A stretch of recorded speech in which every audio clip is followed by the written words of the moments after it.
What's up, Steve? How are you? I'm good, man. How are you?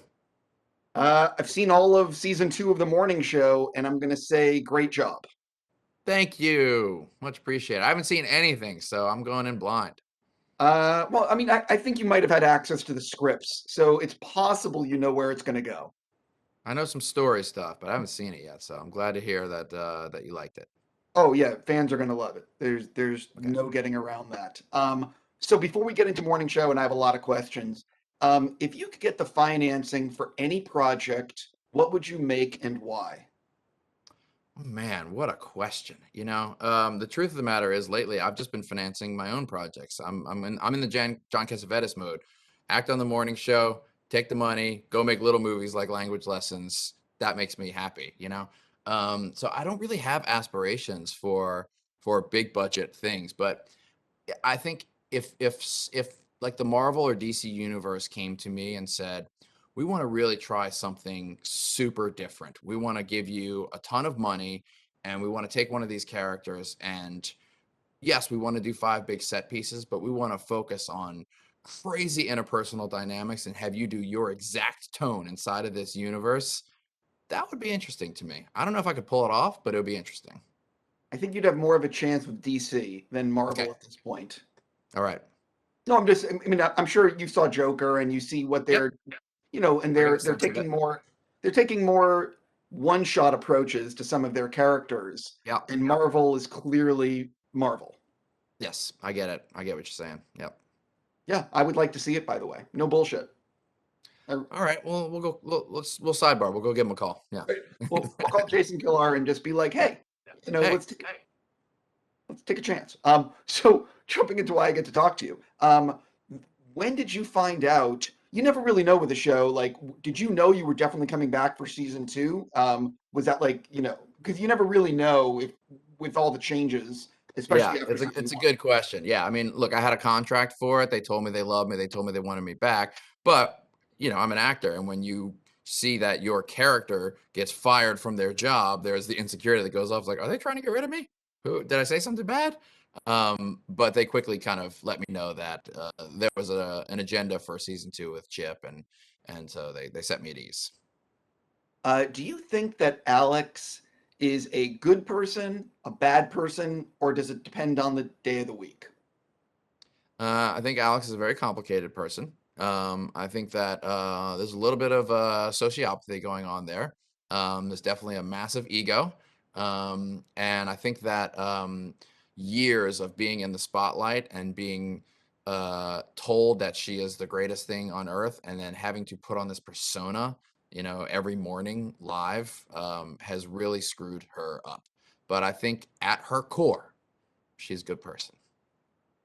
The one of the reasons why I love your work on the show, and I love the way you work with Jennifer. The dynamic between you two is just so good.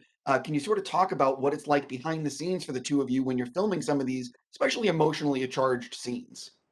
Yeah, I mean, look, I'm in love with Jen. I just love her so much, and she has been like one of the best scene partners I think I've ever had.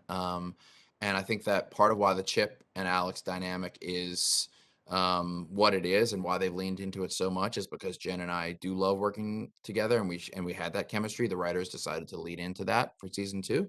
Um, and so I think the reason why there is a sense of humor, a sense of levity, a sense of love between them is because Jen and I feel that way about each other. If you look at the dynamic between Chip and Alex just on the page, it looks horrible. It looks like they hate each other.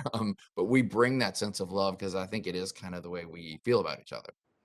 I love learning about the behind the scenes of the making of anything. What do you think maybe would surprise fans of the morning show to learn about the actual making of the show? Well, it's a massive show with a massive budget. There's no doubt about that, right? And whenever I show up, I'm so interested to look at it because I make movies that are so small and so, tiny budget. But surprisingly, we function with a lot of the mores of a low budget show. we are moving fast because we're running out of time. We often don't have enough time to, get the dolly shot out and get the shot the way we want it. We maybe only have time for two takes of something. God, we can't go to this location, so let's rewrite it and put it on the stage. And I just find that fascinating that a show at this budget and scale, we're still quote unquote cutting corners like I do on my little $100,000 movies. Yeah, it's so interesting, but I think a lot of people don't realize how what it really takes to make something like this. You know, it's like an hour-long movie every 7, 8 days, Yeah. or I don't know what your shooting schedule is. Yeah. Yeah, we shoot longer than that. But it really is. And I don't envy the showrunners' jobs on this because they have so many talented actors and so many storylines that they're juggling. And ultimately there's more that they can fit into that hour long. So, they're constantly, as we say in this industry, killing their babies about which storylines are they going to focus on and which ones get shaved back a little bit. But what I really commend them on this season, is bringing forward, some storylines for some actors who have really shown up on this show, have been incredible on screen, have been incredible behind the scenes. People like Karen Pittman and Deshaun Terry, they really get like their due this season. Bringing on Greta Lee for a storyline this season, who's an actor I've just loved forever, giving her a chance to show her dramatic chops. Like they've done a really good job of giving the platform to the people who really deserve it. Well, that's the thing I think that why I think season two is so good is that, and you just touched on it, is that all the characters have a good arc. You know, Yeah. they all have something going on, which all melds together, if you will. I am curious with what do you think with COVID? I know that originally, sorry, this question got butchered. Originally, you guys started shooting, and then COVID shut you guys down. And I know they tweaked the scripts to incorporate the COVID of it all. Yeah. Did you know, did your storyline change a lot, do you know, as a result of the rewriting, or was it pretty much what it was?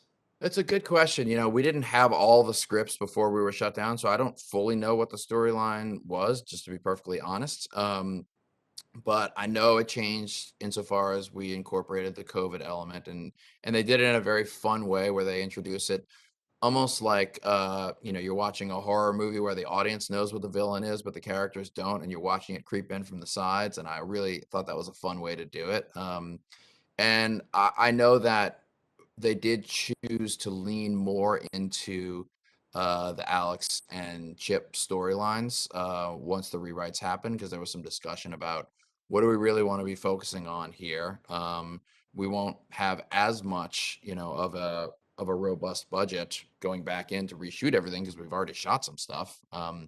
And so they were being smart and careful about the kinds of scenes that really were going to move the needle. And I think that this is me projecting, but if I had to guess, I think they were thinking Mark and Jen have really great chemistry together. We can kind of put those two in a room and it'll work. And those are good, cheap scenes to make. Let's use this as some bread and butter. And I think that's reflected in the show. Yeah, I think fans are going to dig episodes 9 and 10. I got to go. I'm going to say thank you so much for your time and congrats on a great season. Cheers, Steve. Always good to talk to you.